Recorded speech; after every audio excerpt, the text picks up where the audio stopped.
kichwa cha mwanamume ili amtawale mumewe, wala hakutolewa kwenye miguu yake ili akanyagwe naye, bali alitolewa ubavuni mwake ili awe sawa na yeye, chini ya mkono wake ili alindwe naye, na kutoka karibu na moyo wake za maisha na muungano wa asili mbele.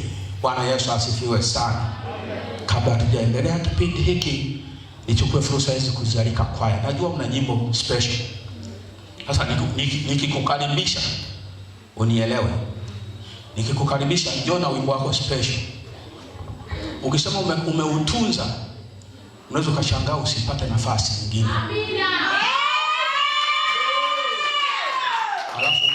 Alafu kanisagia meno, maana hawa wanahitaji kwenda jioni, wanahitaji kwenda kwenye ukumbi.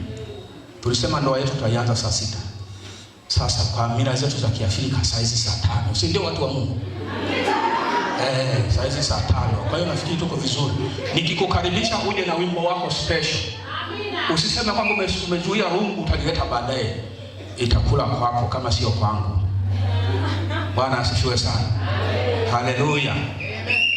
Basi niombe kwa nafasi hii. Yes.